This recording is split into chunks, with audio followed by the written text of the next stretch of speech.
तो हाँ जी दोस्तों, welcome back to Sigma Institute of Excellence. अपने जो है चैप्टर नंबर 10 पढ़ रहे थे, तो आज उसको कंटिन्यू करते हैं। पहले अपने एक क्विक समरी ले लेते हैं कि अपने ने पिछले वाले चैप्टर में, पिछले वाले लेक्चर में क्या क्या पढ़ा था। एक हल्की सी क्विक ओवरव्यू ले लेते हैं।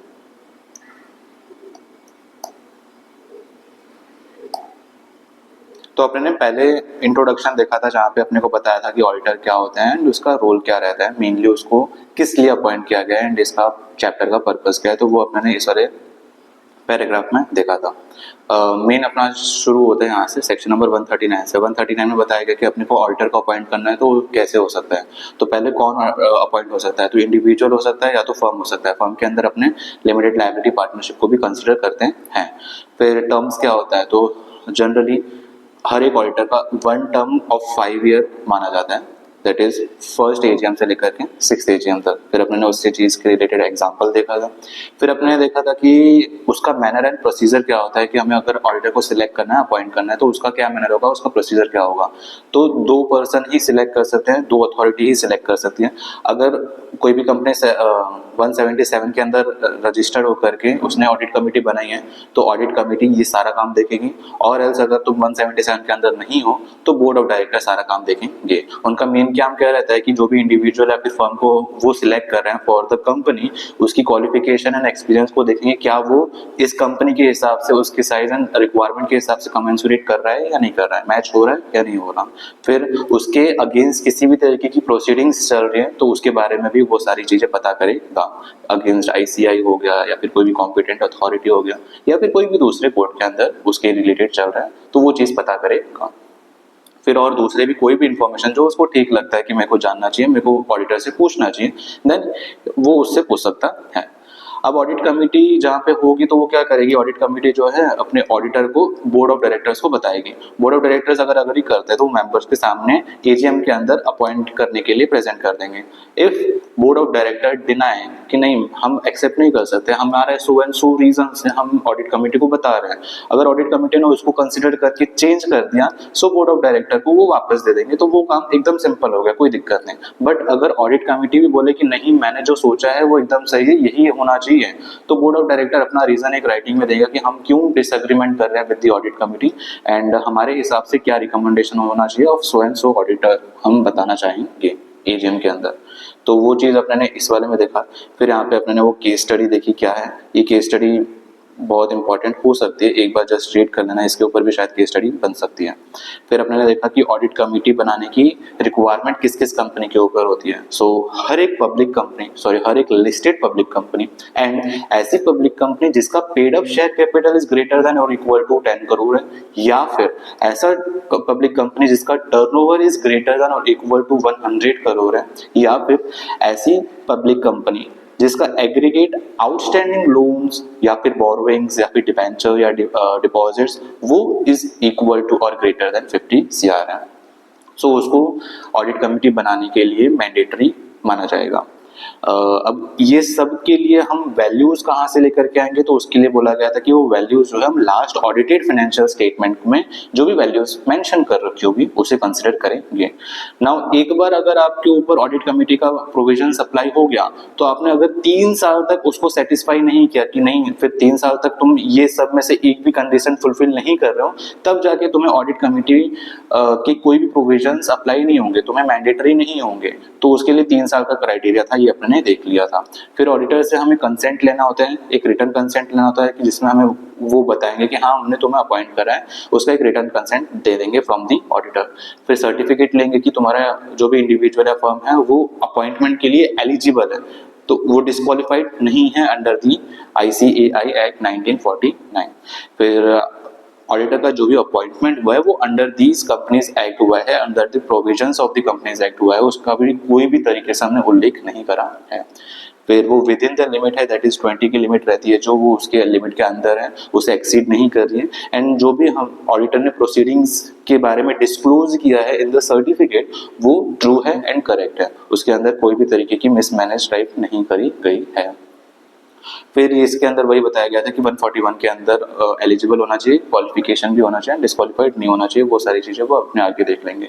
फिर जैसे ही कंपनी ने एजीएम में ऑडिटर को अपॉइंट कर लिया, उसके 15 दिन के अंदर हमें रजिस्ट्रार को बताना पड़ेगा एडीटी 1 में, एंड हमें नाफरा को भी बताना पड़ेगा विद इन 30 डेज इन नाफरा 1। ये वैसे 2018 की बात है, और अगर तुम उसके बाद की बात कर रहे हो तो वो 15 डेज के अंदर हमें बताना पड़ेगा।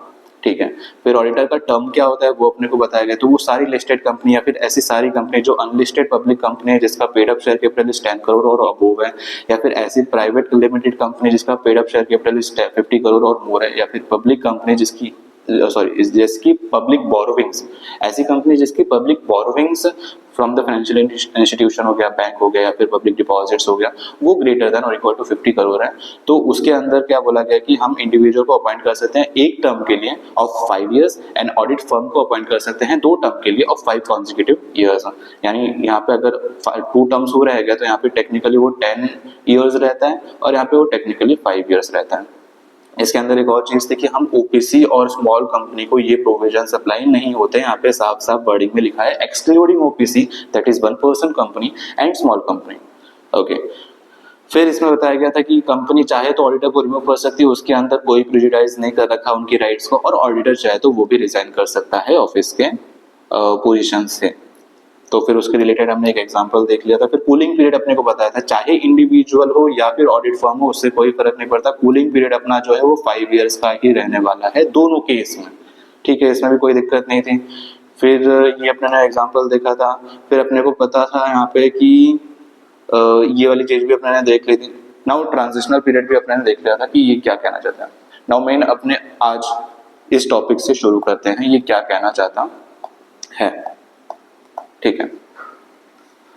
So now subsection 3 and subsection 4 ये वाले कैटेगरी में बताया गया क्या है, रोटेशन ऑफ ऑडिटर। अपने पढ़ रहे हैं सेक्शन नंबर 139। इसके अंदर क्या बोला गया है, पावर टू मेंबर। सबसेक्शन 3 के अंदर पावर टू मेंबर, यानी जो भी कंपनी का मेंबर है उसके पास पावर है, उसे एक पावर प्रोवाइड की गई है कि वो रिजॉल्व कर सकता है। जैसे अगर ऑडिट फर्म है जो उन्होंने अपॉइंट किया है, तो ऑडिटिंग पार्टनर, ऑडिट फर्म के अंदर आपको पता है कि एक ऑडिट फर्म है उसके अंदर काफी सारे सीए हो सकते हैं, ये एक सीए, एक ये सीए, एक ये सीए, तो काफी सारे सीए हो सकते हैं। तो in audit firm appointed by them the auditing partner and his team shall be rotated as such interval as may be resolved by the member. यानी ये क्या कहना चाहता है कि जैसे समझो कि मैंने राज एंड एसोसिएट को अपॉइंट किया है, जिसके अंदर 2 पार्टनर हैं, Raj and Shyam, CA Raj and CA Shyam. तो अभी मेरी कंपनी का जो ऑडिट है वो सीए राज कर रहा है। नाउ मैं मेंबर ऑफ द कंपनी, मैंने बोला कि ठीक है राज सर, आप इस फाइनेंशियल ईयर में यानी 2022-23 करो, बट मुझे 2023 से लेकर के 2025 तक के लिए सी श्याम जो है वो हमारी कंपनी का ऑडिट कर रहेंगे। तो ये मेंबर के पास पावर है कि वो डिसाइड कर सकते हैं कि हमारा जो भी उन्होंने फर्म अपॉइंट किया है उसके अंदर कौन सा सीए उनका ऑडिट करना चाहेगा। तो ये पावर अपने को दे रखी है। तो इसके अंदर बस उतना सा ही बोला गया है। और अगर मेंबर चाहे तो audit shall be conducted by more than 1 auditor. वो प्रॉपर मेंबर्स की इच्छा होती है कि वो कैसे करना चाहते हैं। सिंपल क्या बोला गया है कि ऑडिट फर्म अगर चाहे तो वो जो भी ऑडिटिंग पार्टनर है उनकी टीम को जो है रोटेट किया जा सकता है बाय द मेंबर, जैसा उनको ठीक लगे, या फिर ऑडिट जो है वो एक से ज्यादा भी ऑडिटर कर सकता है। एकदम सिंपल। ठीक है। अब मैनर ऑफ रोटेशन कैसा होना चाहिए, क्या होगा वो बताया गया है। तो central government may by rules prescribe the manner in which the company shall rotate their auditors. Central government बताएगी कैसे कर सकते हैं। The manner of rotation by the auditor on the expiry of their terms as provided under the Rule 6 of the Companies Rule 2014। क्या बताया गया देखते हैं। तो फर्स्टली जहाँ पे कंपनी को रिक्वायर्ड है कि वो ऑडिट कमिटी है, यानी ये वाला पॉइंट जो बताया गया है वो अंडर सेक्शन नंबर 177 के अंदर जो इन्होंने ऑडिट कमेटी बनाई है या फिर जिनको बनाना है, ये प्रॉपर पूरा उनके रिलेटेड बताया गया है, ये प्रोविजन उनके ऊपर अप्लाई होता है। तो अब रोटेशन कैसे होगा, तो such audit committee shall recommend the board the name of an individual और audit firm who may replace the incumbent auditor on the expiry of the term of such incumbent. ठीक है, ये क्या बोल रहा है, एकदम सिंपल सी चीज है कि यहाँ पे पहले आप समझो इनकम्बेंट ऑडिटर क्या है। Incumbent auditor in the sense जो करंट पोजीशन होल्ड किया है,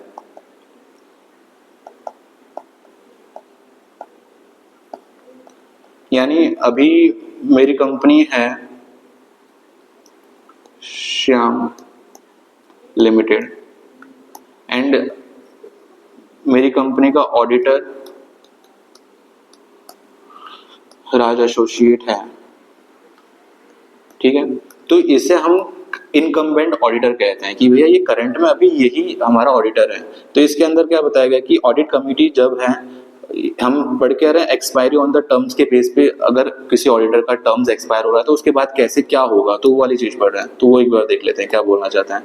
तो ऑडिट कमिटी क्या करेगा, बोर्ड को रिकमेंड करेगा कि भैया कौन इंडिविजुअल को हम अपॉइंट करना चाह रहे हैं, कौन ऑडिट फर्म को हम अपॉइंट करना चाहते हैं जो रिप्लेस करेगा इनकम्बेंट ऑडिटर। इनकम्बेंट ऑडिटर यानी जो हमारा करंट ऑडिटर है, इसको जो रिप्लेस करेगा on the expiry of the term of such incumbent, यानी इनका जब एक्सपायरी होगा टर्म्स का, उस एक्सपायरी के बाद जो इनको रिप्लेस करेगा वो ऑडिटर को ऑडिट कमेटी बोर्ड को रिकमेंड करेगी। एकदम सिंपल, बहुत बढ़िया। फिर तो बोर्ड जो है वो कंसिडर करेगा recommendation of such audit committee and अपना recommendation for appointment of next auditor वो मेंबर के सामने एजीएम में प्रेजेंट करेगा। तो ये अपने ने पहले ही पढ़ लिया, इसमें उतना कुछ खास है नहीं, जस्ट एक बार बताया कि पहले अपने ने सिर्फ अपॉइंटमेंट के रिलेटेड पढ़ा था, यहाँ पे हम जो अपॉइंटमेंट कर रहे हैं वो किसी और को रिप्लेस कर रहे हैं। सो इसमें और कुछ खास नहीं है, ये अपने पहले भी देख लिया पिछले वाले लेक्चर में। ये था जब 177 के अंदर वो कंपनी जो है कॉन्स्टिट्यूटेड है। नाउ अदर केस यानी 177 के अंदर नहीं हो तो board shall itself consider the matter of rotation of auditors and make its recommendation for the appointment of the next auditor by the members in the AGM. यानी simple सा जो काम ऑडिट कमेटी करती थी वो ऑडिट कमेटी ना करके board करेगी, क्योंकि ऑडिट कमेटी आपकी कंपनी में है ही नहीं। एकदम सिंपल। ठीक है, आगे बढ़ते हैं। Most of the provisions of are either complementary or in confirmation conformance to Rule 3. In case where audit committee is not required to be constituted under 177, यानी एक ऐसी कंपनी है जिसको 177 के प्रोविजंस अप्लाई होते ही नहीं है। जो अपने ने प्रोविजंस देखे थे 177 के अंदर अपने ने देखा था ना कि किसको ऑडिट कमेटी बनाने की नीड आती है, ये वाली चीज अपने ने जो देखी थी, ये वाली जो चीज अपने ने देखी थी, वो अगर किसी को अप्लाई नहीं हो रहा, वो रिक्वायर्ड नहीं है, उस चीज के अंदर वो नहीं आता, but constituted by the committee voluntary, यानी कंपनी ने को 177 के अंदर रिक्वायरमेंट नहीं थी कि वो ऑडिट कमेटी बनाए, बट कंपनी ने वॉलेंटरी खुद से ही ऑडिट कमेटी बना दी। तो जो ऑडिट कमेटी है शैल रिकमेंड टू द बोर्ड, वो बोर्ड को रिकमेंड करेगी the name of individual auditor या फिर audit firm who may replace the incumbent auditor on the expiry of the term of such incumbent. But यहाँ पे एक चीज इंपॉर्टेंट है, but in such case board may or may not consider the recommendation of such committee। क्या कह रहा है कि एक ABC लिमिटेड है जिसके ऊपर सेक्शन नंबर 177 का प्रोविजन अप्लाई नहीं होता, यानी उसको कंपलसरी नहीं है कि तुम ऑडिट कमेटी बनाओ, बट इन्होंने वॉलेंटरी ऑडिट कमेटी बना दी। ठीक है, नाउ ऑडिट कमेटी बना दी तो ऑडिट कमेटी का काम कहीं ना कहीं ये देखेंगे। तो इन्होंने क्या किया, बोर्ड ऑफ डायरेक्टर्स को इन जो भी अपॉइंटमेंट ऑफ ऑडिटर होने वाला है उसके लिए रिकमेंडेशन दी। ठीक है, नाउ ये चॉइस बोर्ड ऑफ डायरेक्टर्स पे है कि वो चाहे तो ये रिकमेंडेशन को कंसीडर कर सकते हैं, वरना वो चाहे तो उसको कंसीडर नहीं भी करेंगे तो कोई इशू नहीं है, क्योंकि ये उन्होंने वॉलेंटरी ऑडिट कमेटी बनाई थी। लेकिन अगर यही सेम चीज अगर ऐसा होता कि ये 177 में समझ लो ये कंपलसरी इनको ऑडिट कमेटी बनानी पड़ती, समझ लो इनको कंपलसरी ऑडिट कमेटी बनानी पड़ती है, एंड ये ऑडिट कमेटी जो है बोर्ड ऑफ डायरेक्टर को रिकमेंडेशन देते हैं, और अगर इन्होंने इसको डिनाई करा होता ना तो अपना ये वाला प्रोविजन अप्लाई हो जाता जो अपने ने यहाँ पे पढ़ा था, ये वाला प्रोविजन अप्लाई हो जाता। तो फिर वो अगर वो डिनाई करते हो तो फिर वो ये वाली सारी चीजों में चला जाता, समझ रहे हो? तो वो चीज अपने को ध्यान रखनी पड़ेगी। चलो आगे देखते हैं, एक और बात देख लेते हैं। क्या बोला गया कि अगर कोई कंपनी जो है वो 177 के अंदर इन केस जहाँ पे ऑडिट कमेटी रिक्वायर्ड नहीं है कि तुम बनाओ, बट स्टिल कंपनी ने वॉलेंटरी बना दिया, तो ऐसी ऑडिट कमेटी जो है बोर्ड को जो नए ऑडिटर हैं उनका नेम या फिर जो ऑडिट फर्म है उनका नेम जो है रिकमेंड करेगी, जो इनकम्बेंट ऑडिटर को रिप्लेस करेगा। इनकम्बेंट ऑडिटर क्या होता है वो अपने ने देख लिया, लेकिन on the expiry of the terms, लेकिन इन सच ए केस बोर्ड चाहे या ना चाहे तो भी उसे कंसिडर नहीं करेगा। चाहे तो कंसिडर करेगा वरना नहीं करेगा, वो टोटली ऑन वो बोर्ड ऑफ डायरेक्टर की बिल के ऊपर रहता है। ठीक है, ना आगे देखते हैं। Manner of rotation in case of auditor appointed prior to the commencement of this act. ये चीज क्या है एक बार देखना।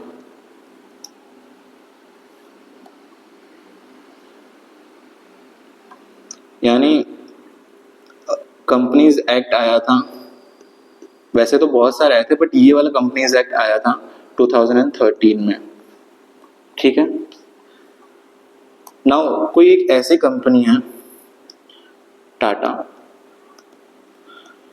जो जस्ट फॉर एन एग्जांपल वो चल रही है 2010 से, जस्ट फॉर एन एग्जांपल वो चल रही है 2010 से, नहीं 2010 नहीं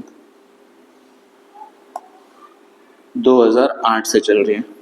ठीक है, यानी इसकी कमेंसमेंट, इस एक्ट के कमेंसमेंट के पहले से टाटा कंपनी चल रही है।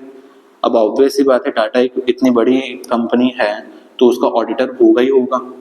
अब वो ऑडिटर तो कितने सालों से ही चल रहा है, 2009 से काम कर रहा है, 8 से काम कर रहा है, 10, 11, 12 कितने साल काम कर लिए होंगे। तो अब ये एक्ट आकर के बोलता है कि भाई तुम जो भी ऑडिट फर्म हो या फिर जो भी इंडिविजुअल हो, तुम्हारे लिए एक लिमिट है कि तुम इतने टर्म के लिए ही उस कंपनी की ऑडिटर बन सकते हो। तो अब ये इस वाली कंपनीज के अंदर तो वो ऑडिटर कितने टाइम से ही था, अब उनको तो इस चीज के बारे में ऐसा कुछ सोचा ही नहीं था कि ऐसा कुछ भी आ सकता है। तो अब क्या उन्हें इमीडिएटली, जैसे समझ लो इसको कंसिडर ना करो, जैसे समझ लो इस कंपनी का जो ऑडिटर था उसका ऑलरेडी 10 ईयर हो गया था 2013 में, एंड हमने पढ़ा है कि ऑडिट फर्म जो है उसका टेन्योर ही जो है वो 10 साल का होता है। 10 साल के बाद उसको जो है कूलिंग पीरियड पे जाना पड़ेगा। तो अभी भाई ये इसमें इसकी क्या गलती है? अब तुमने प्रोविजन 2013 में लाया था, अब हमें ऐसा कुछ पता नहीं था कि ऐसा कुछ होगा। तो अब इस मैटर में क्या होगा वो अपने को इस चीज में बताया गया है। यहाँ पे अपने को कुछ ट्रांजिशनल पीरियड मिलता है एक्स्ट्रा में, वो क्या होता है वो अपने देखते हैं। देखो, for the purpose of the rotations of auditor in case of audit, when individual या फिर firm, the period for which an individual or firm has held office as an auditor prior to the commencement of act shall be taken into account for calculating the period of 5 consecutive year। वो उसको लेंगे, जरूर लेंगे, या फिर 10 consecutive year, but उसको transitional years भी मिलेंगे। ये एग्जाम्पल कुछ खास नहीं, देख लेना। ये अपने इस वाले एग्जाम्पल से देखते हैं। Number of consecutive year for which an individual auditor has been functioning as an auditor in the same company till the first AGM held after the commencement of this act। यानी इस column के अंदर जो भी years they रखे हैं वो उस यानी कंपनीज एक्ट आया था 2013 के अंदर, 2013 तक के उन्होंने कितने साल की सर्विसेज दे रखे हैं वो ये चीज बता रखा है। यानी एक ऑडिटर है जो 2013 तक एक कंपनी के अंदर एज एन ऑडिटर था और उस कंपनी के अंदर 5 साल की सर्विस हो चुकी थी, या फिर 4 साल की सर्विस हो चुकी थी, या तो 3 साल की, या तो 2 साल की, या तो 1 साल की। जस्ट एग्जाम्पल दे रहे थे कि इस सिनेरियोज में क्या क्या हो सकता है, देखते हैं। Now maximum number of consecutive year for which he may be appointed in the same company including the transitional period। अब यहाँ पे transitional period के बारे में बात किया गया है। एंड एग्रीगेट यानी ये बताया गया है कि हम ऑलरेडी कितने टाइम के लिए थे, रुको,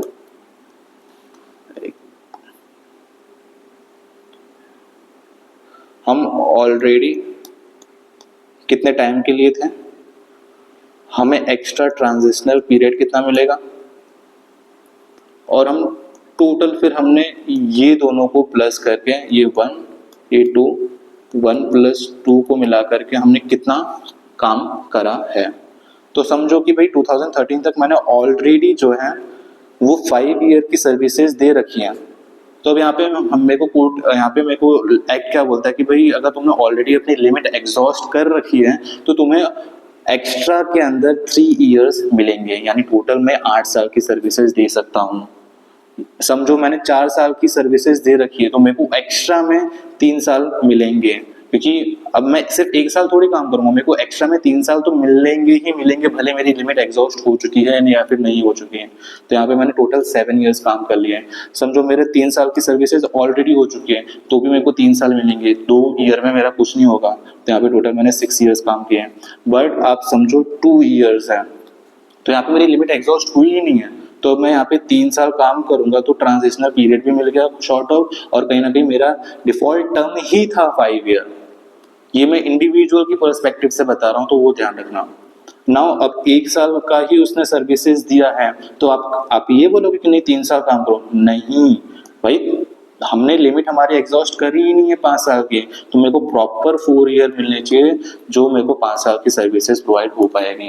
ये अपने एक एग्जांपल से देख सकते हैं।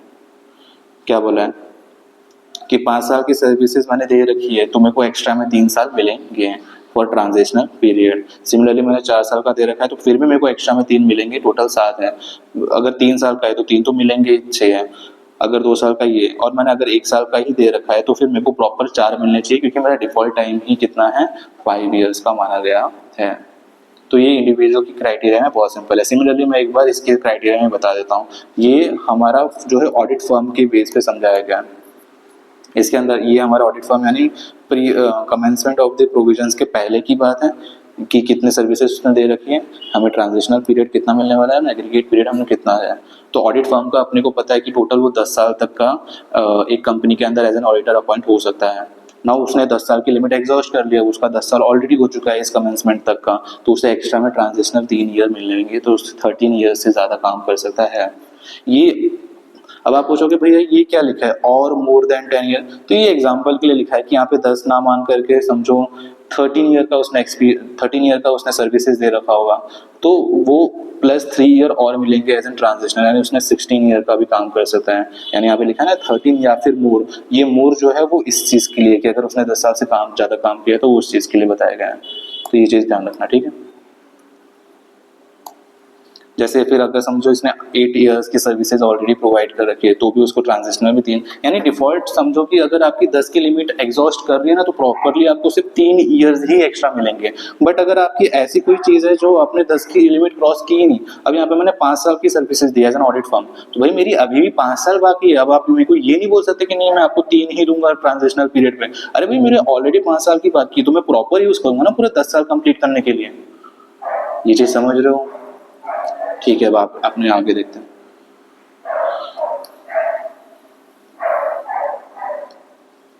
यहाँ पे क्या बोला गया एक बार देख लेते हैं कि individual auditor shall include other individuals या फिर फर्म हुज नेम या फिर ट्रेडमार्क या फिर brand is used by such individual if any.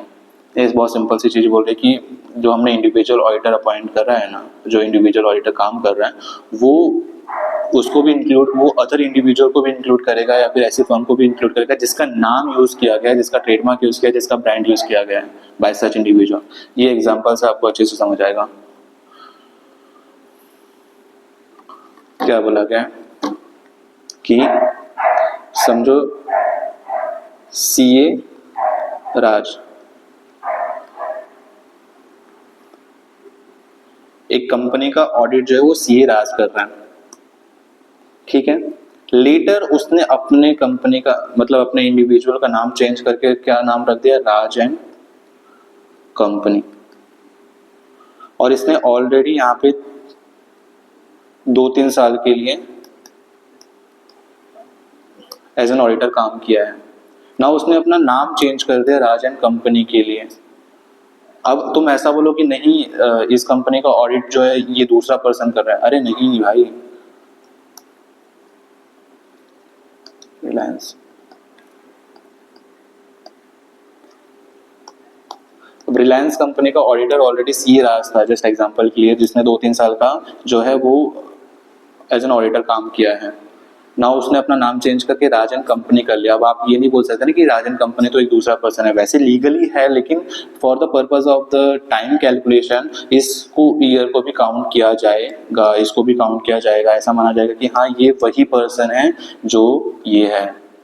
ठीक है, ये एकदम सिंपल सा है, जस्ट बताया गया क्या होता है, बाकी इतना कोई खास भी नहीं है।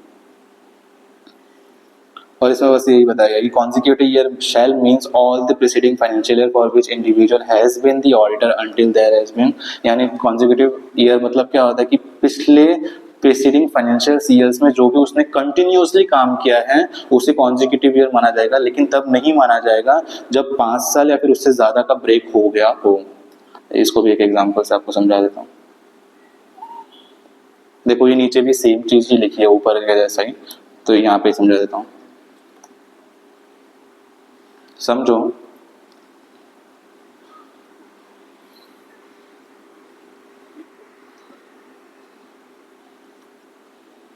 टू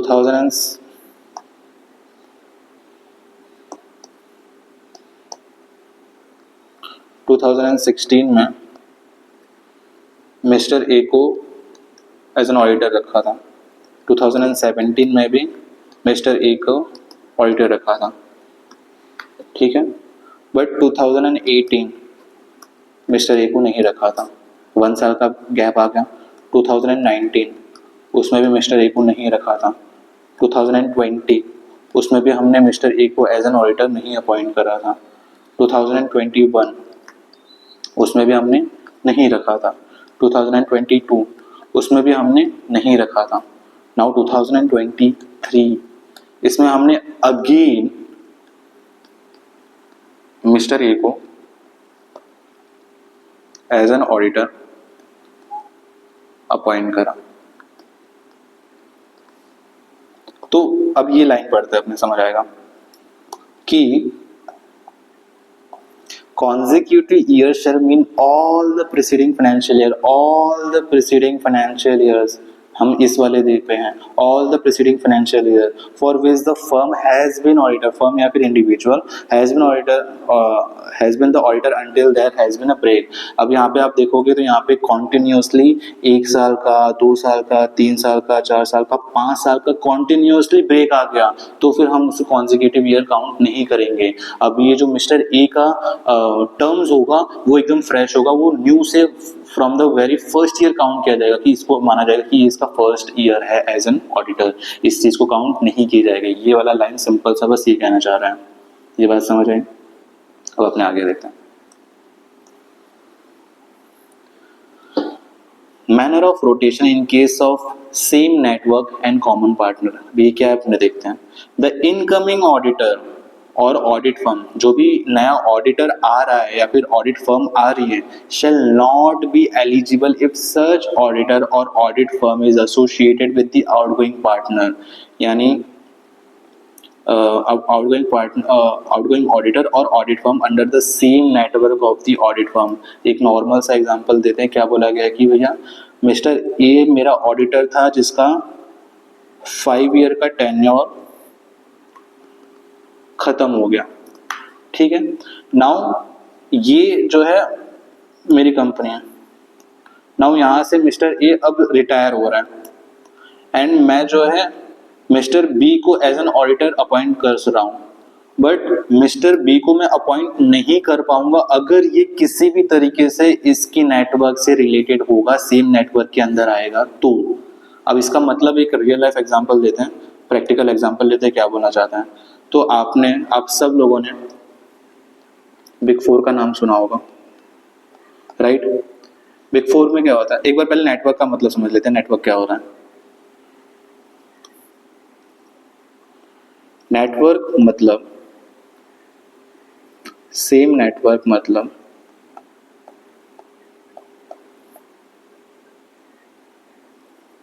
सेम नेटवर्क मतलब एक ही नेम में काम कर रहे हो, एक ही ब्रांड के अंदर काम कर रहे हो, एक ही लोगो के अंडर काम कर रहे हो, या फिर जिनके बीच में रिसोर्सेस, क्लाइंट्स या फिर पार्टनर्स या फिर कंट्रोल कॉमन हो। यानी दो फर्म है ABC एंड XYZ, ये दोनों के बीच में या तो रिसोर्सेज कॉमन है, एक ही रिसोर्स यूज कर रहे हैं साथ में, या तो दोनों के क्लाइंट कॉमन है, या तो दोनों के पार्टनर भी कॉमन है, या फिर कंट्रोल कॉमन है, तो उस हिसाब से ये वर्डिंग्स यूज की गई है, तो वो भी सेम नेटवर्क की कैटेगरी के अंदर आएंगे। या फिर जो एक दूसरे से फॉर्मली कनेक्टेड हो उन्हें सेम नेटवर्क कहते हैं। नाउ इस चीज का एक प्रैक्टिकल एग्जांपल लेते हैं। आप सब लोग ने बिग फोर का नाम सुना ही है, बिग फोर कितनी फेमस है। सो बिग फोर के अंदर समझो हमारा है एक डिलॉयट इंडिया, राइट, एक है डिलॉयट, हाँ वैसे PwC, KPMG वो सारी बहुत दूसरी फर्म है, मैं बिग फोर में डिलॉयट की बात कर रहा हूँ। दूसरी डिलॉयट की है डिलॉयट USA, डिलॉयट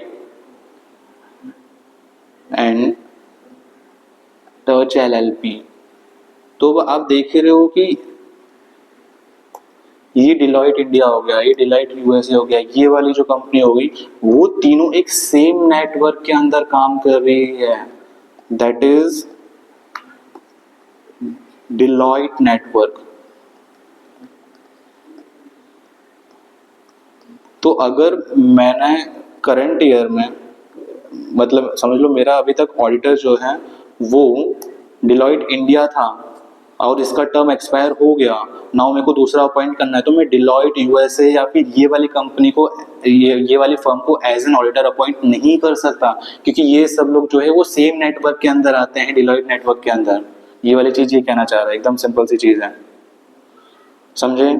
तो क्या बोला गया कि अगर इनकमिंग ऑडिटर जो है वो या फिर ऑडिट फर्म जो है वो एलिजिबल नहीं होगा अगर वो ऑडिटर या फिर ऑडिट फर्म किसी भी तरीके से आउटगोइंग ऑडिटर, यानी जो भी जिसका एक्सपायरिंग हो रहा है, जो टर्म्स जिसका एक्सपायर हो रहा है उससे एसोसिएटेड हो under the same network of audit firm. I hope ये क्लियर होगा आपको। फिर इसमें बताया गया सेम नेटवर्क क्या होता है, तो फर्म जो है ऑपरेट या फिर फंक्शनिंग कर रही है have their to in future under the same brand name, trade name, common control, जो अपने ने यहाँ पे देख लिया ये सारी चीजें जो बोल रहे हैं। समझ आया? ठीक है, अपने आगे बढ़ते हैं। For the purpose of rotation of auditor, a break cooling period in terms for continuously period of 5 years shall be considered। ये अपने ने पहले देखा था रोटेशन के लिए कि एटलीस्ट 5 ईयर का कंटिन्यूसली कूलिंग पीरियड होता ही है as the fulfilling the requirement of rotation. But if a common partner who is in charge of audit firm and also certifies the financial statement of the companies retires from the said firm and joins another firm of the chartered accountant, such other firm shall also be ineligible to be appointed for a period of 5 years, that is cooling period। ये क्या कहना चाहता है ये अपने देखते हैं, बहुत ही सिंपल बोल रहा है, इसी में देख लेते हैं, इसी वाले एग्जांपल में देख लेते हैं। जैसे इसके अंदर बहुत सारे पार्टनर है, X, Y, Z, O, P, बहुत सारे पार्टनर्स हैं। मेरी अभी तक ऑडिटर जो है मिस्टर ए था, जिसका साइनिंग मिस्टर ए ने एक्स ने किया था, यानी वो काम कर रहा था। नाउ क्या हुआ, मिस्टर एक्स ने, अभी ये इनका टर्म एक्सपायर हो गया, तो ये अब जो है वो रिव्यू हो जाएंगे, यानी ये अपने जो है टर्म एक्सपायरी होकर के ये चले जाएंगे। नाउ इन्होंने क्या किया, मिस्टर एक्स ने ये यहाँ से रिजाइन होकर के मिस्टर बी को ज्वाइन कर लिया, उन्होंने मिस्टर बी को मिस्टर बी फर्म को ज्वाइन कर लिया। तो अब यहाँ पे ऑलरेडी बहुत सारे पार्टनर्स थे, यहाँ पे एक्स भी आ गए, ठीक है। नाउ मैं मिस्टर बी को भी एज एन ऑडिटर अपॉइंट नहीं कर सकता, क्योंकि वो सेम कॉमन पार्टनर के अंडर आ जाता है। यानी यहाँ पे मिस्टर एक्स जो था वो ऑलरेडी मेरा ऑडिटर था ना, वो यहाँ पे आ गया तो उससे कोई फर्क नहीं पड़ता, मैं मिस्टर बी को भी अपॉइंट नहीं कर सकता। मिस्टर नहीं, आप मैसर्स समझो, मिस्टर से आप कंफ्यूज हो जाओगे, मैसर्स बी ये एक फर्म है समझो, ठीक है, एकदम सिंपल चीज। एक और पढ़ लेते समझ आ जाएगा आपको। क्या बोला है कि for the purpose of rotation of auditor a break cooling period in the terms for continuously period of 5 years shall be considered as a fulfilling the requirement of rotation, simple है। but if a partner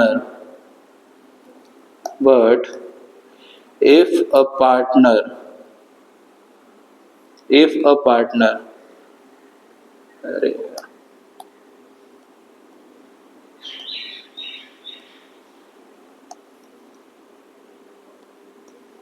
but if a partner, ये partner who is in charge, जो इस चीज के अंदर charge में था audit firm के अंदर, एंड ऑल्सो उसने सर्टिफाई किया है, ये इंपॉर्टेंट है, ये चीज याद रखना है। इसमें केस स्टडी बना सकते हैं, वो आपको ये बता देंगे चार्ज है, लेकिन ये वाली कंडीशन भी फुलफिल होनी उतनी ही ज्यादा जरूरी है जितनी ये है।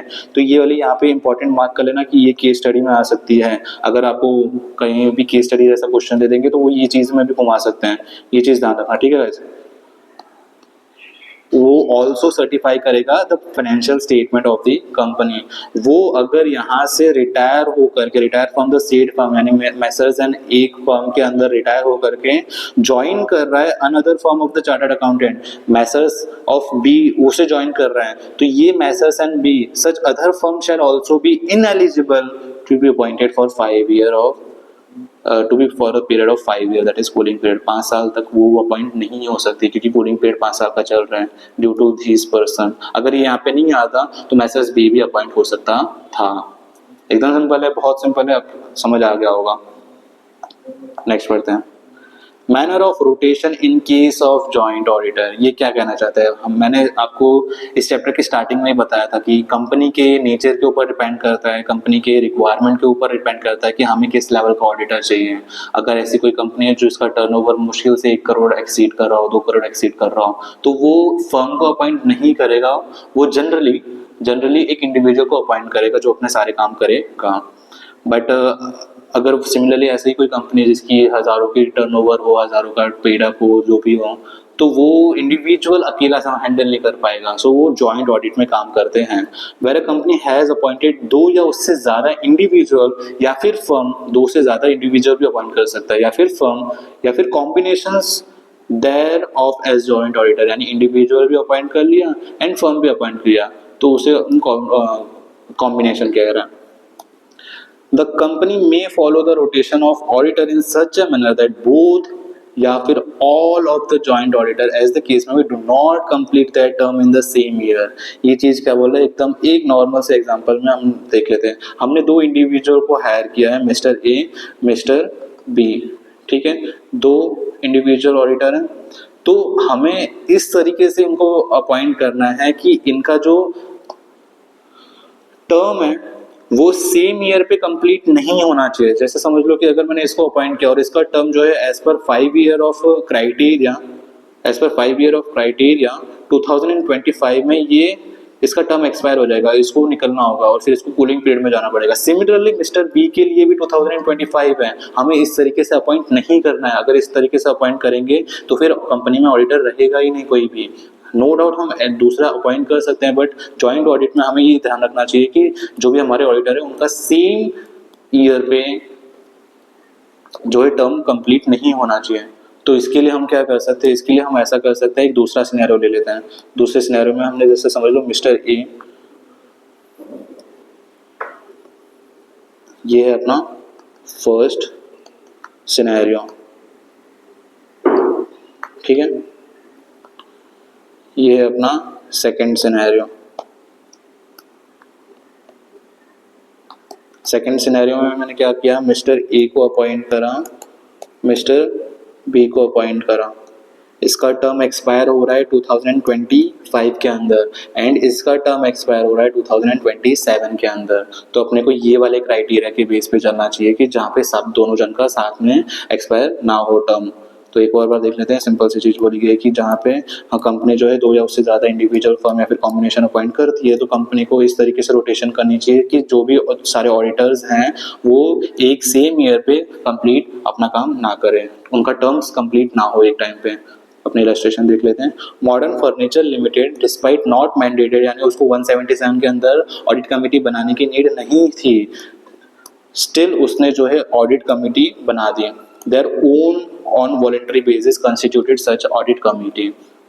सच committee recommend to board the name of an individual. उस ऑडिट कमेटी ने इंडिविजुअल ऑडिटर या फिर ऑडिट फर्म को जो है रिकमेंड किया बोर्ड को, who may replace the incumbent auditor on the expiry of the term of such incumbent, but board didn't consider the recommendation of such committee, examine the legal validity of the audit firm. अपने ने पहले ही देखा था कि अगर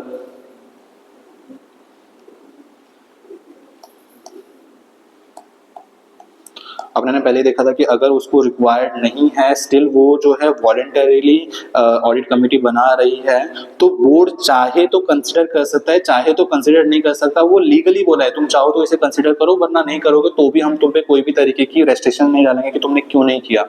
तो उसी चीज के ऊपर उसका लीगल वैलिडिटी पहुंचा है। तो अपने को तो अब आंसर पता है कि लीगल वैलिडिटी यानी वो वैलिड है, सिंपल सा है।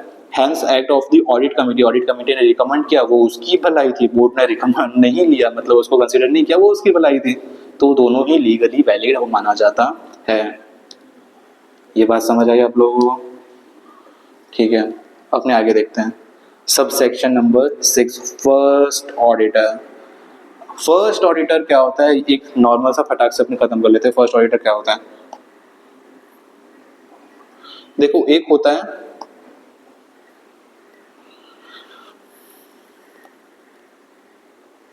फर्स्ट ऑडिटर, एक होता है सब्सिक्वेंट ऑडिटर।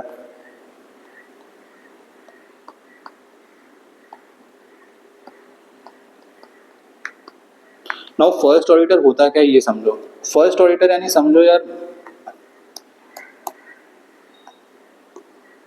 मैंने कंपनी क्रिएट करी, एबीसी एंड कंपनी, ठीक है, एबीसी एंड कंपनी 2023 के अंदर। नाउ मेरे को इमीडिएट बेस पे जो है एक ऑडिटर अपॉइंट करना होता है, जिसको हम फर्स्ट ऑडिटर बोलते हैं, जिसको हम फर्स्ट ऑडिटर कहते हैं, जिसको अगर एक और लैंग्वेज में बोलूं ना मैं,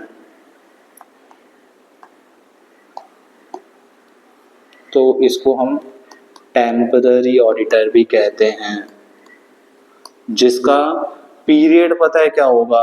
सिर्फ वो फर्स्ट एजीएम तक ही एज एन ऑडिटर रहेगा, उसकी वैलिडिटी, उसका टर्म जो है वो फर्स्ट एजीएम तक ही रहेगा। यानी इसमें पता है क्या है, ऐसा किया कि भाई तुमने कंपनी बना दी, अब इमीडिएट बेस पे एक ऑडिटर रखो जो तुम्हें एटलीस्ट फर्स्ट एजीएम तक संभाल के रखे। इसके लिए उसको फर्स्ट ऑडिटर बोलते हैं कि भाई उस कंपनी का सबसे पहला ऑडिटर था, फर्स्ट ऑडिटर था। फर्स्ट ऑडिटर यानी वो टेम्पररी ऑडिटर था, जो सिर्फ एजीएम तक का ही ऑफिस होल्ड कर सकता है, यानी उसकी जो भी पोजीशन है वो सिर्फ एजीएम तक की हो सकती है। फिर वो एजीएम के बाद उसे एक सब्सिक्वेंट ऑडिटर अपॉइंट करना ही पड़ेगा। वो फिर अलग क्राइटेरिया, वो क्या बोलेगा वो आगे देख लेते हैं। फर्स्ट ऑडिटर क्या है वो आप समझ गए, एक बार पढ़ लेते हैं अपने।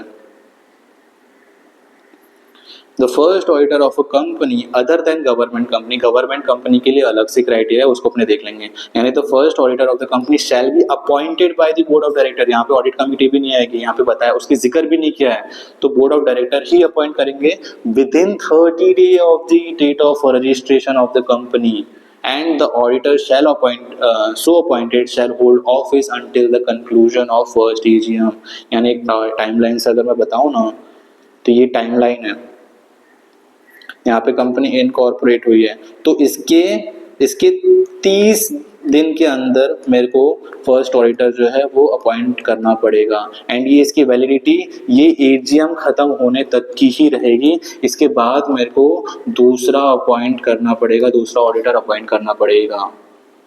बात समझे? एकदम सिंपल सी बात थी, कोई दिक्कत नहीं थी। ये क्या बोला गया है कि unicorn steel private limited incorporate हुई है इस डेट को। बोर्ड ऑफ डायरेक्टर जो है उन्होंने मीटिंग रखी है इस डेट को to appoint Jain Ajmera and associate first as an first auditor of the company for a term of 5 year. ये पढ़ के ही आपको समझ जाना चाहिए कि नहीं ये तो फालतूपन कर रहे हैं भाई। फर्स्ट ऑडिटर को हम कभी भी 5 ईयर के लिए अपॉइंट कर ही नहीं सकते। फर्स्ट ऑडिटर आ गया मतलब समझ लो टेम्पररी है। टेम्पररी कभी भी 5 साल का होता है, आप ही बताओ टेम्पररी 5 साल का होता है? नहीं होता है यार। तो ये चीज यहाँ पे आपको देख के पता चल जानी चाहिए कि इनवैलिड है।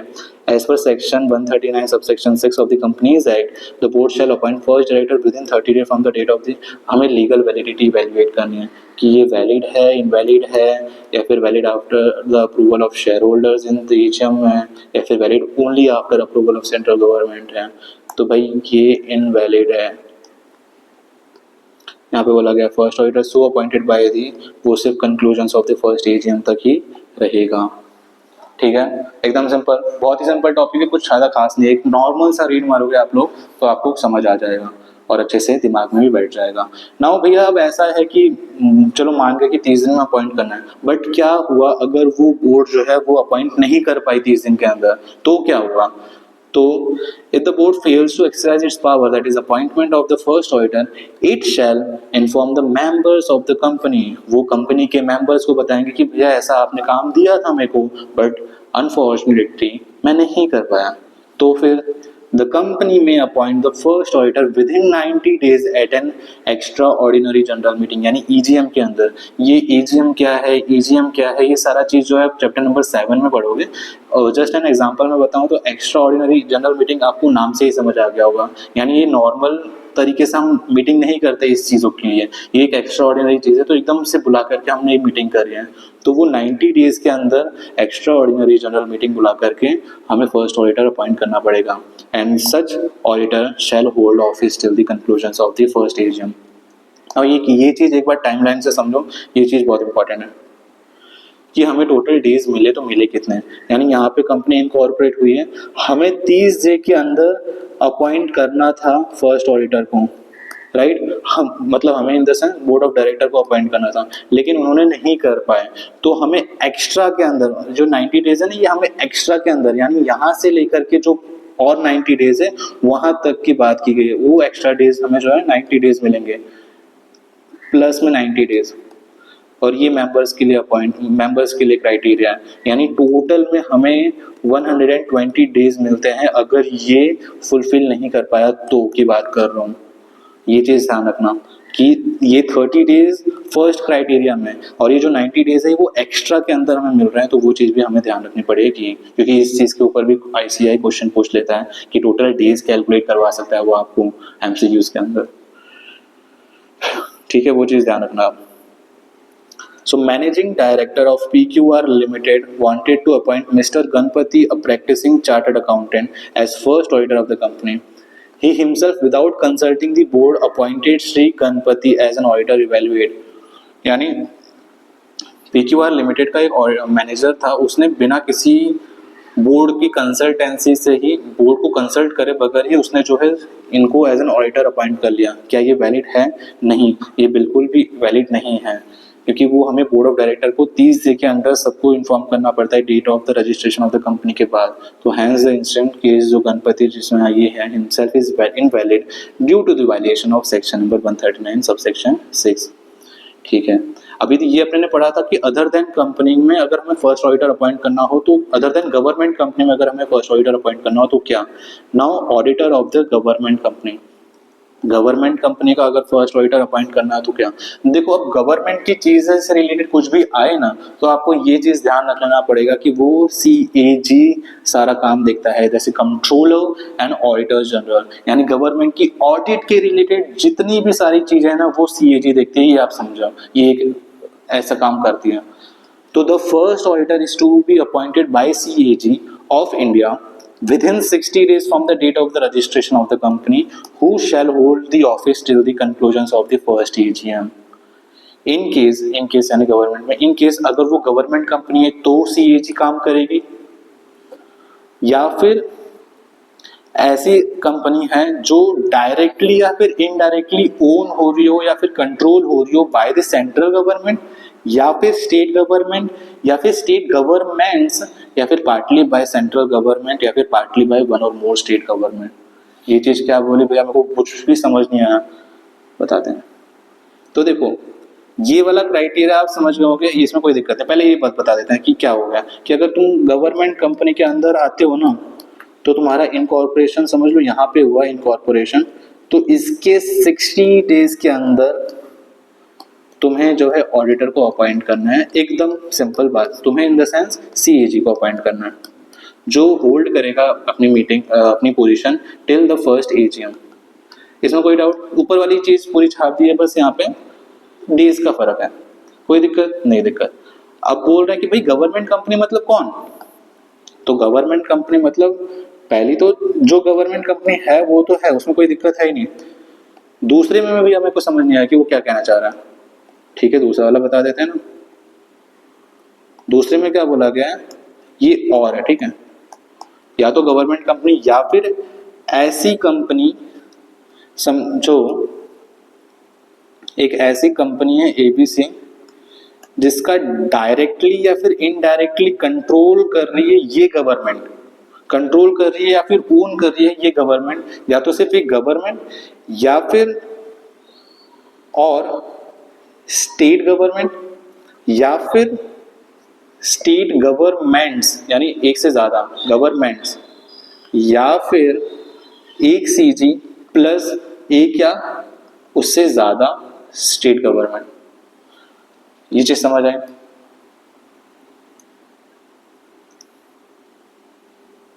ठीक है, आगे देखते हैं। तो ये वाले वर्डिंग्स आपने फाउंडेशन में भी देखे होंगे, बहुत आते हैं, एकदम कॉमन वर्डिंग्स हो चुके हैं अब आपके लिए, तो वो चीज आप देख लेना, कोई दिक्कत नहीं। एक और बार देख लेते हैं क्या बोला गया है। इसमें यही बोला गया है कि गवर्नमेंट कंपनी को ये चीजें फॉलो करनी है, नो डाउट। साथ ही साथ ऐसी कंपनी जो डायरेक्टली या फिर इनडायरेक्टली सेंट्रल गवर्नमेंट ओन या फिर कंट्रोल कर रहा है, या फिर स्टेट गवर्नमेंट ओन या फिर कंट्रोल कर रहा है, या फिर स्टेट गवर्नमेंट्स ओन या कंट्रोल कर रहे हैं, या फिर सेंट्रल गवर्नमेंट एंड एक या उससे ज्यादा स्टेट गवर्नमेंट होल्ड या फिर ओन या फिर कंट्रोल कर रहे हैं। ठीक है, एकदम सिंपल। आगे देखते हैं। If CAG of the India fails in this respect, the board is to appoint the auditor within next 30 days। यानी पिछले में देखा कि बोर्ड अगर फेल हो रहा है 30 डेज में अपॉइंट करने से तो क्या होगा। अब यहाँ पे बताया गया कि अगर CAG ही फेल हो रहा है, वो कंप्लाई नहीं कर पा रहा, तो फिर हमें बोर्ड को एक जो है एक्स्ट्रा 30 डेज मिलेंगे। बट अगर बोर्ड भी फेल हो जा रहा है ये काम करने के लिए, तो वो कंपनी के मेंबर को बताएगा who have to make the appointment within 60 days at an extraordinary general meeting, mind it even appointed by board। रुको, पिछले वाले में अपने ने टाइमलाइन देखी थी कि क्या बोल रहा है, यानी टोटल हमें 120 डेज मिल रहा था इस क्राइटेरिया के अंदर, राइट। अब इस चीज के लिए हमें क्या बताया गया कि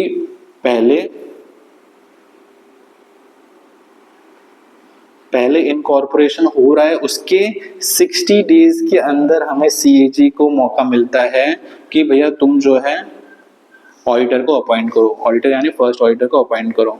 ठीक है, बट अगर यहाँ पे भी फेल हो गया तो यहाँ से एक्स्ट्रा के अंदर जो 30 डेज है उसमें जो है बोर्ड ऑफ डायरेक्टर्स को अपॉइंट करना होगा। बोर्ड ऑफ डायरेक्टर्स जो है वो इस नेक्स्ट 30 डेज में अपॉइंट करेंगे।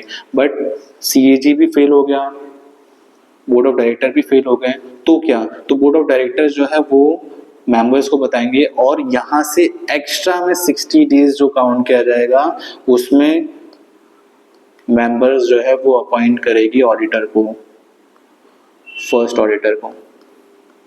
यानी टोटल कितने डेज हो गए ये काउंट करो, 60 प्लस 30 प्लस 60, टोटल हो गए 150 डेज।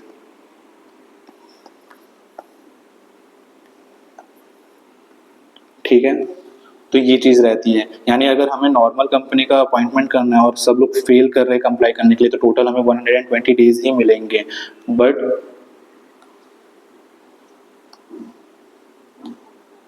ठीक है, बट अगर हम गवर्नमेंट कंपनी का काम कर रहे हैं तो हमें 60 डेज पहले मिलेंगे, फिर 30 डेज पहले मिलेंगे, उसके बाद एक और 60 डेज मिलेंगे अगर वो सब लोग कंप्लाई नहीं कर पा रहे हैं, उसकी बात बता रहे हैं। समझ आ गया? बहुत ही सिंपल बात है। यहाँ पे ये क्या बोला गया कि भले ही या तो बोर्ड अपॉइंट कर रहा है या फिर ये गलती से आ गया, या तो मेंबर अपॉइंट कर रहा है, the first auditor shall hold, भले ही कोई भी अपॉइंट कर रहा है लेकिन फर्स्ट ऑडिटर जो है वो फर्स्ट एजीएम तक ही जो है एज एन ऑडिटर रह सकता है। ठीक है, समझ आ गया? नाउ सब्सिक्वेंट ऑडिटर मैंने आपको पहले बता दिया क्या होता है, एक बार देख लेते हैं। In respect of the financial year the CAG of India shall appoint duly qualified auditor within 180 days from the commencement of the financial year who shall hold the office till the conclusion of the AGM in case of government company और other company, जो ये ऊपर वाली line पूरी copy paste कर रखी है कि सब्सिक्वेंट ऑडिटर को जो है हमने देखा था कि वो फर्स्ट ऑडिटर जो है वो इनकॉर्पोरेशन के कुछ दिन के अंदर, बट यहाँ पे commencement of the financial year यानी 2025 का कमेंसमेंट ऑफ फाइनेंशियल ईयर 2025-26 का कमेंसमेंट कब होगा? ऑब्वियस सी बात है 1 अप्रैल 2025 को। तो 1 अप्रैल 2025 से लेकर के विद इन 180 days हमें जो है सीएजी को जो है वो सब्सिक्वेंट ऑडिटर अपॉइंट करना चाहिए। ठीक है, जो आगे के एजीएम तक के लिए पोजीशन होल्ड करेगा। ठीक है, सब्सिक्वेंट ऑडिटर हो गया। फिर ये ऊपर डेफिनेशन में मैंने आपको एक्सप्लेन कर दिया था। Now filing up casual vacancy subsection number 8, ये क्या बोल रहा है? ये भी चीज बहुत ही यूनिक है, देखना। So other than companies whose account are subject to audit by an auditor appointed by CAG, यानी ये वाली जो बात कर रहा है ना, ये पूरा पैराग्राफ जो बात कर रहा है ना, वो नॉर्मल कंपनी के पॉइंट ऑफ व्यू से बात कर रहा है, नॉर्मल कंपनी के पॉइंट ऑफ व्यू से बात कर रहा है, यानी ये गवर्नमेंट कंपनी की बात नहीं कर रहा है। नीचे लिखा गया है companies whose account are subject to audited by the auditors appointed by CAG, यानी यहाँ पे CAG का रोल आ गया। यानी ये वाली जो चीजें पूरी बताने वाला है वो गवर्नमेंट कंपनी के बारे में बताने वाला है। इसमें आपको डाउट नहीं आना चाहिए कि ये क्या बोलना चाह रहा है। यानी ऐसी कंपनी जिसका अकाउंट जो है वो ऑडिट करने वाला है, लेकिन वो अदर देन ऑडिटर होगा, जो CAG नहीं अपॉइंट कर रहा उसके अदर देन होने वाला है। ठीक है, क्या बोला गया? The board may fill any casual vacancy in the office of auditor within 30 days. Any auditor appointed in casual vacancy. अब casual vacancy क्या होता है वो एक बार देखो। casual vacancy यानी भाई मैंने फाइनेंशियल ईयर 24-25 में एक ऑडिटर अपॉइंट करा, ठीक है, अप्रैल के अंदर, समझ लो मई के अंदर मैंने अपॉइंट करा, एग्जाम्पल के अंदर मई के अंदर मैंने अपॉइंट करा, मई 24 को अपॉइंट करा। नाउ उसने जो है सितंबर में ही रिजाइन कर दिया। रिजाइन क्यों सितंबर में? मतलब वो ऑडिटर अब हमारा पर्सनल ऑडिटर नहीं रहा। क्या रीजन हो सकता है? पहला कि भाई उसकी डेथ हो गई हो, दूसरा भाई उसने रिजाइन किया, तीसरा या फिर कोई पर्सनल रीजन की वजह से उसने जो है वो चीजें छोड़ दी। तो क्या क्या हो सकता है, वो नॉर्मल है। तो अगर ऐसा कुछ भी होता है कि वो before the expiry of the real term of that auditor, अगर वो ऑडिटर उस कंपनी को छोड़ के जा रहा है तो उसे कहते हैं हम कैजुअल वैकेंसी। माइंड इट, मैंने वापस क्या बोला? कैजुअल वैकेंसी मतलब क्या? तो एक्चुअल एक्सपायरी के, एक्चुअल टर्म ऑफ एक्सपायरी जो है उसके पहले अगर वो ऑडिटर उस कंपनी को छोड़ रहा है, that is mean casual vacancy. ठीक है, एकदम सिंपल ये चीज बता रही है। तो अब इसके अंदर क्या है, एक बार पढ़ लेते हैं कि भैया जो बोर्ड है ना, बोर्ड को फिल करना पड़ेगा वो vacancy in the office with in 30 days, यानी जब भी वो चीज हो रही है, जब भी वो वैकेंसी हो रही है, कैजुअल वैकेंसी हो रही है, उसके 30 दिन के अंदर बोर्ड को एक दूसरा ऑडिटर लाना ही पड़ेगा। And any auditor appointed in casual vacancy shell hold the office until the conclusion of the next AGM, यानी वो भी सिंपल सा वही चीज है कि वो टेम्पररी बेस पे लाया गया है। वो नेक्स्ट एजीएम में डिसाइड करेंगे कि हाँ इसी को रखना है या फिर किसी दूसरे फर्म को हमें अपॉइंट करना है। ठीक है, बट यहाँ पे एक चीज इंपॉर्टेंट है, जहां पे वो वैकेंसी हुई है just because of the resignation, यानी उसने जो है ड्यू टू रेजिग्नेशन जो है वो फर्म को छोड़ा है, वो कंपनी को छोड़ा है, तो उसमें अंदर क्या बोला गया है? तो such appointment shell also be approved by the company at AGM. यानी उसने समझ लो रिजाइन किया, तो उस ऑडिटर को अपॉइंट किया गया है कैजुअल वैकेंसी में। सो ये ऑडिटर को अपॉइंट करने से पहले हमें within 3 month of the recommendation हमें मेंबर्स की अप्रूवल लेनी पड़ेगी जनरल मीटिंग के अंदर। समझे, एकदम सिंपल सी बात है। यानी मैंने 30 दिन के अंदर ऑडिटर के बारे में बता दिया, और इसने ये जो है रिजाइन वाला केस है, ऑडिटर को अपॉइंट किया और रिजाइन वाला केस है, तो 3 महीने के अंदर मेरे को पहले मेंबर से अप्रूवल लेनी पड़ेगी। मेंबर से यानी जनरल मीटिंग में ऑर्डिनरी रेजोल्यूशन पास करना पड़ता है। ऑर्डिनरी रेजोल्यूशन क्या होता है वैसे वो डिटेल में पढ़ेंगे आगे, लेकिन ऑर्डिनरी रेजोल्यूशन मतलब more than 1/2 of the voting जो है वो फेवर में आनी चाहिए।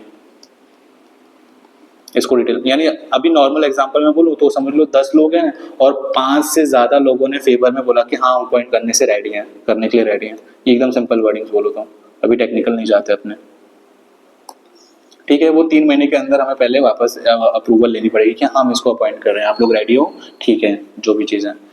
अगर ऐसी कंपनी के अंदर वैकेंसी हुई हो जिसका ऑडिट जो है वो सीएजी के ऑडिटर्स करते हैं, तो कैजुअल वैकेंसी के लिए पहले जो है सीएजी को मौका मिलेगा कि तुम 30 दिन के अंदर अपॉइंट करो। अगर सीएजी फेल हो रहा है, वो उसने फाइल नहीं किया, तो बोर्ड ऑफ डायरेक्टर को मौका मिलेगा कि तुम नेक्स्ट 30 डेज के अंदर करो। यानी टोटल इसको क्या है, इसको टोटल 30 दिन ही मिले, 30 डेज ही मिले, बट इसको टोटल में 30 डेज यहाँ पे और 30 डेज यहाँ पे, यानी इसको टोटल में 60 डेज मिल गए। भाई गवर्नमेंट कंपनी है, कुछ नहीं बोल सकते अपने।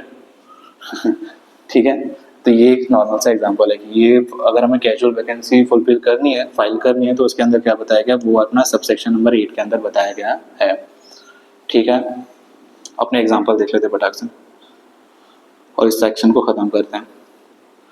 Prakash Carrier Limited appointed Mr. Rajan as its auditor in the annual general meeting held on 30th September 2023. Initially he accepted the appointment, उसने accept कर लिया। यानी प्रकाश कैरियर लिमिटेड ये एक कंपनी है जिसने मिस्टर राजन को एज एन ऑडिटर अपना अपॉइंट किया इस डेट को। उसने एक्सेप्ट कर लिया appointment without any sort of restriction या फिर विदाउट एनी सॉर्ट ऑफ कोई भी प्रॉब्लम के, but he resigned from his office on 31st October 2023। यानी within a month उसने जो है resign कर दिया for personal reason। Now the board of the directors seeks advice for filing up the vacancy by the appointment of Mr. Albert। अब board ने क्या किया, ठीक है राजन ने रिजाइन कर दिया, नो डाउट। अब बोर्ड ने नए ऑडिटर का रिकमेंडेशन दिया है जिसका नाम है Mr Albert as an auditor. Now present case में एज द ऑडिटर, उस ऑडिटर ने रिजाइन किया था। हाँ, ये वाली भी चीज भी रिजाइन के अंदर ही आता है, ये वाली चीज भी रिजाइन के अंदर ही आता है, इसको भी रिजाइन ही कंसिडर करते हैं।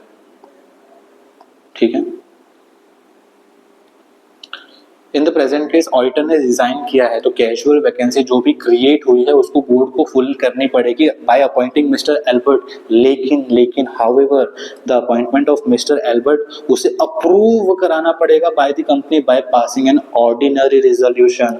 ऑर्डिनरी रेजोल्यूशन यानी greater than 50%, not equal to, greater than 50%। ये चीज अपने को देखनी पड़ेगी। ठीक है, नाउ अब क्या बोला गया, at the general meeting of the company which must be conveyed by the board within 3 months of the recommendation of the board। यानी उसको 3 महीने के अंदर हमें जो है सारा काम करना पड़ेगा, यानी उसकी अप्रूवल लेनी पड़ेगी। Then Mr. Albert will be entitled to hold office till the conclusions of the next annual general meeting। ठीक है, बहुत अच्छे से समझ आ गया होगा, मैंने समझा दिया। Now reappointment of the retiring auditor। अब जो समझ लो ये फर्स्ट एजीएम 2018 के अंदर मैंने मिस्टर ए को अपॉइंट कर दिया एज एन ऑडिटर। नाउ 2019 में उसको अपॉइंट करना है, यानी ये रिटायरिंग ऑडिटर हो गया। अब उसको अपॉइंट करना है नहीं करना है, और अगर करना है तो कर सकते हैं नहीं कर सकते हैं, वो सारी चीजें ये वाले सेक्शन में बताई गई हैं कि भाई जो रिटायरिंग ऑडिटर है उसको मैं रीअपॉइंट कर सकता हूँ एट एजीएम या फिर नहीं। तो मैं रीअपॉइंट बिल्कुल कर सकता हूँ अगर ये इफ वर्ड बहुत इंपॉर्टेंट है भाई, ये इफ वर्ड बहुत इंपॉर्टेंट है। मैं तभी अपॉइंट कर सकता हूँ जब क्या, he is not disqualified for the reappointment, यानी वो किसी भी तरीके से डिस्क्वालिफाइड नहीं है, वो बिल्कुल क्वालिफाइड है, वो बिल्कुल एलिजिबल है कि मैं उसे अपॉइंट कर सकता हूँ। अगर वो डिस्क्वालिफाइड हुआ तो मैं उसे रीअपॉइंट नहीं कर सकता। या फिर he has not given a notice in writing to the company of his unwillingness to be reappointed, यानी उसके अंदर उसने जो है राइटिंग के अंदर उसने ऐसा कुछ नहीं बताया कि मैं नहीं अपॉइंट होना चाहता हूँ। यानी अगर उसने समझ लो राइटिंग में दे दिया कि भाई मैं इस कंपनी में जाना ही नहीं चाहता, तो फिर हम उसे कैसे अपॉइंट कर सकते हैं? उसने राइटिंग में लिख दिया कि भाई मेरे को इस कंपनी में नहीं जाना, हम नहीं कर सकते अपॉइंट उसको। And a special resolution has not been passed at that meeting appointing some other auditor या फिर providing expressly that he shall not be appointed। ठीक है, ये वाली चीज भी समझो, बहुत अच्छी चीज बता रहा है।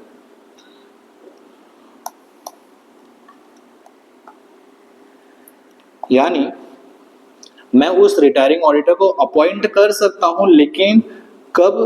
जब कोई भी तरीके का स्पेशल रिजोल्यूशन जो है जनरल मीटिंग में पास नहीं की गई है कि भाई मैं किसी और को अपॉइंट कर रहा हूँ। यानी इनका जनरल मीटिंग हुआ, उसके अंदर ऐसा कोई भी स्पेशल रेजोल्यूशन पास नहीं किया है कि भाई मैं किसी अदर ऑडिटर को अपॉइंट कर रहा हूँ। स्पेशल रेजोल्यूशन क्या होता है? वो ग्रेटर देन इक्वल टू 75% होता है। वो सारी चीजें हम चैप्टर नंबर 7 में डिटेलिंग में देखेंगे, तो उसमें अभी कुछ दिक्कत मत रखो। स्पेशल रेजोल्यूशन है, समझ लो मान रहा है नहीं मान रहा है, तो वो स्पेशल रेजोल्यूशन ऐसा कुछ भी तरीके का हमने पास नहीं किया है। अगर ऐसा कुछ भी पास कर दिया कि नहीं हम किसी और को अपॉइंट कर रहे हैं, तो हम रिटायरिंग ऑडिटर को अपॉइंट नहीं कर सकते हैं। अब सीधी सी बात है, हम दो को एटलीस्ट अभी दो को तो एक साथ अपॉइंट नहीं कर सकते अनटिल अनलेस वो सामने से मेंबर्स बोल रहे हो। पहली चीज ये, या फिर उस मीटिंग के अंदर इन्होंने एक्सप्रेसली बता दिया कि भाई हम जो रिटायर हो रहा है ना उसको तो अपॉइंट नहीं करेंगे। ये समझो कि उस स्पेशल रिजोल्यूशन में ऐसा कुछ हुआ ही नहीं कि हम किसी और को अपॉइंट कर रहे हैं, या फिर प्रोवाइडली हमने ऐसा एक्सप्रेस नहीं किया कि हम एटलीस्ट इसको तो नहीं अपॉइंट करेंगे। अगर ऐसा बोल दिया कि हम इसको तो नहीं अपॉइंट करेंगे, तो ऑब्वियस सी बात है नहीं आएगा वो रिटायरिंग ऑडिटर। एकदम सिंपल है, एक बार वापस दे देते, बहुत सिंपल है, इसमें बहुत सिंपल है। क्या बोल रहा है कि हम रिटायरिंग ऑडिटर को रीअपॉइंट कर सकते हैं अगर वो डिस्क्वालिफाइड नहीं है, या फिर उसने राइटिंग में नहीं बताया कि भाई मैं नहीं होना चाहता वापस अपॉइंटेड एज एन ऑडिटर, या फिर ऐसा कोई भी स्पेशल रेजोल्यूशन मीटिंग में पास नहीं की गई कि हम किसी और को अपॉइंट कर रहे हैं, या फिर हमने प्रोवाइडली ऐसा नहीं बोला कि हम इसे अपॉइंट नहीं करना चाहते हैं।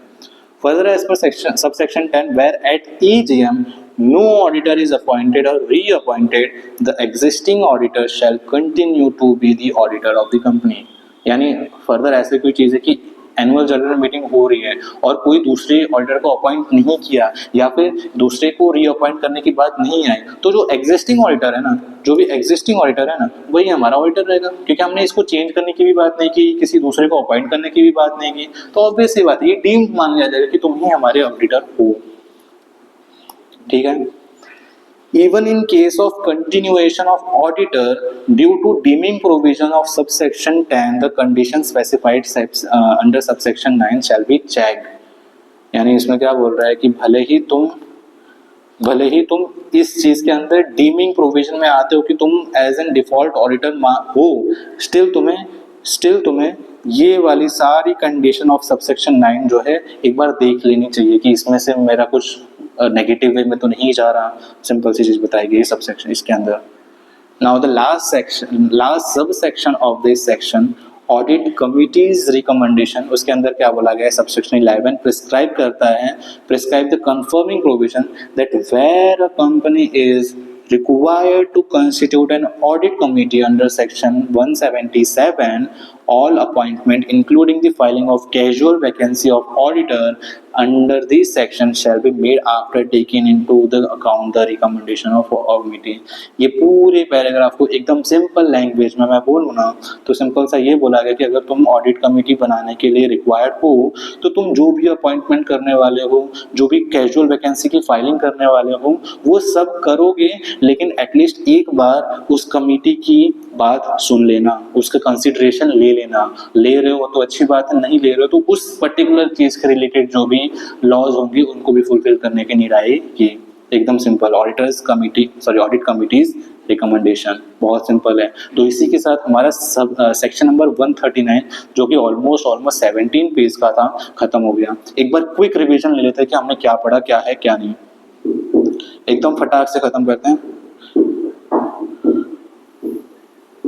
ठीक है, तो इसके अंदर हमने सिंपल सा एक चीज देखा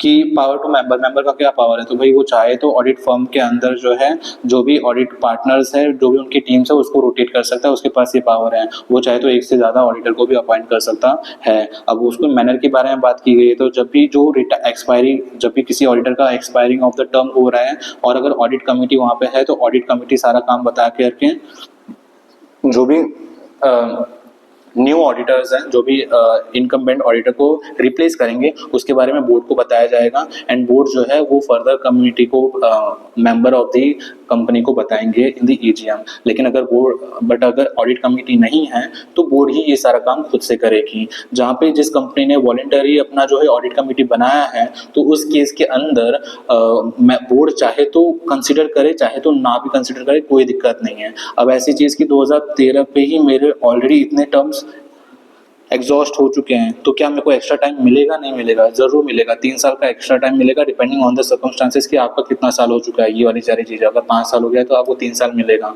लेकिन आपका 1 साल है तो आपको 3 साल क्यों 4 साल मिलेगा। भाई आपको प्रॉपर 5 साल सेटिस्फाई करना है, तो वाली चीज इसके अंदर बताई गई थी। फिर यहाँ पे हमने देखा था कि सेम नेटवर्क क्या होता है। सेम नेटवर्क यानी एक ही नेम, ब्रांड, लोगो, या फिर एक ही रिसोर्सेज है, एक ही क्लाइंट यूज कर रहे हैं, एक ही पार्टनर है, या फिर एक ही सेम कंट्रोल है, तो उसके अंदर बताया गया कि हम उसको वापस अपॉइंट नहीं कर सकते। उसके अंदर भी हमें बताया था कि अगर सेम कॉमन है, पार्टनर है, तो उसको भी हम अपॉइंट नहीं कर सकते। यहाँ का ये मिस्टर एक्स था जिसने हमारा ऑडिट करा था, नाउ हम मिस्टर बी को अपॉइंट करना चाहते हैं, लेकिन उसी टाइम पे ये जो है यहाँ से रिजाइन होकर के यहाँ पे आ रहा है, तो हम मिस्टर बी को भी अपॉइंट नहीं कर सकते हैं। ये वाली सारी चीजें हमने यहाँ पे देखी थी। नाउ जॉइंट ऑडिट क्या होता है? जॉइंट ऑडिट के अंदर हमने बताया था कि फर्स्ट सिनेरियो कि अगर दोनों का सेम टाइम पे काम खत्म हो रहा है, तो हम ऐसी चीजों से अवॉइड करना चाहेंगे। हमें ऐसा प्रॉपर रोटेशन करना चाहिए ऑडिटर का, जहाँ पे दोनों ऑडिटर एटलीस्ट सेम टाइम पे अपना काम खत्म ना करें, सेम टाइम पे उनका टर्म्स कंप्लीट ना हो। ये वाली सारी चीज बताई गई थी। फिर हमने देखा था कि फर्स्ट ऑडिटर क्या होता है, सब्सिक्वेंट ऑडिटर क्या होता है, ये वाली सारी चीजें। फर्स्ट ऑडिटर को जो है 30 दिन के अंदर हमें जो है फर्स्ट ऑडिटर को अपॉइंट करना चाहिए of the corporation of the company, and वो जो होल्ड करेगा एजीएम तक होल्ड करेगा। उसके अंदर भी अगर 30 दिन के अंदर हमने अपॉइंट नहीं किया तो 90 डेज के अंदर हमें मेंबर्स को बताना, मतलब हमें मेंबर्स को बताना पड़ेगा। And from the expiry of 30 days to the extend of 90 days उनको जो है मेंबर्स को अपॉइंट करना चाहिए, जिनको टोटल 120 डेज मिल जाता है for the appointment of the first auditor in the normal company. But अगर यही सेम चीज गवर्नमेंट कंपनी की बात करें तो उनको पहले सीएजी जो है 60 डेज के अंदर काम करेगा। 60 डेज के अंदर उसने अपॉइंट नहीं किया तो फर्दर 30 दिन मिलेंगे बोर्ड ऑफ डायरेक्टर्स को। बोर्ड ऑफ डायरेक्टर्स ने भी नहीं किया तो फर्दर 60 डेज मिलेंगे मेंबर्स को, यानी टोटल में 150 डेज मिल जाता है। ये डेज आप थोड़ा ध्यान से देखना, यहाँ पे वो लोग अच्छी खासी केस स्टडी पूछते हैं। और अगर सब्सिक्वेंट ऑडिटर जो है अगर हम गवर्नमेंट कंपनी में अपॉइंट कर रहे हैं तो उसके अंदर बताया गया था कि जब भी आपका फाइनेंशियल ईयर कमेंस हो रहा है, यानी 1 अप्रैल 2024, 25, 23 रिस्पेक्टिव जो भी चीज़ है, उसके 180 डेज के अंदर हमें जो है सब्सिक्वेंट ऑडिटर अपॉइंट करना चाहिए। फिर अगर कैजुअल वैकेंसी हो रही है, क्या क्या रीजन हो सकता है, डेथ हो रहा है, रिजाइन हो रहा है, या फिर पर्सनल रीजन के हिसाब से रिजाइन कर रहे हैं, तो उसके अंदर हमें जो है 30 दिन के अंदर ऑडिटर अपॉइंट करना चाहिए। लेकिन अगर वो रेजिग्नेशन से हो रहा है तो उसके लिए जो दूसरा ऑडिटर हम अपॉइंट कर रहे हैं, फर्स्टली उसको हमें अप्रूव कराना पड़ता है bye the company at general meeting. उसके लिए हमें ऑर्डिनरी रिजोल्यूशन पास करना पड़ता है। फिर कंपनी हुज अकाउंट जो है वो सीएजी, ये हमने ऊपर जो देखा वो नॉर्मल कंपनी के रिलेटेड देखा। अब नाउ गवर्नमेंट कंपनी जो है उसकी बात करें तो उसमें 30 दिन पहले मिलते हैं सीएजी को अपॉइंट करने के लिए कि वैकेंसी हो रही है उसके लिए। अगर उसने अपॉइंट नहीं किए तो नेक्स्ट 30 डेज मिलते हैं बोर्ड ऑफ डायरेक्टर्स को। ठीक है, बहुत अच्छी बात।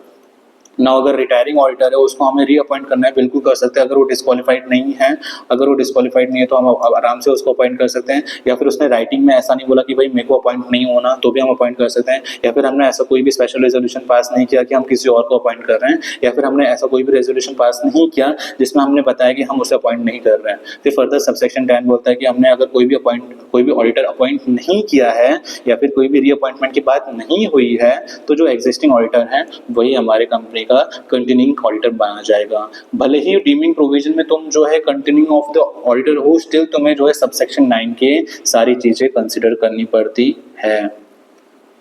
Now last subsection audit committee's recommendation. अगर तुम 177 के अंदर ऑडिट कमिटी बनाते हो, तुम्हें रिक्वायरमेंट है बनाने की, तो जो भी अपॉइंटमेंट होने वाले हैं ऑडिटर के, जो भी कैजुअल वैकेंसी के फाइलिंग होने वाले हैं, वो सारी चीज तुम करोगे, जरूर करोगे, लेकिन एक बार उस कमिटी की रिकमेंडेशन को जरूर देखना, जरूर कंसिडर करना। ये वाली चीज अपने को इस वाले सबसेक्शन में बताई गई है।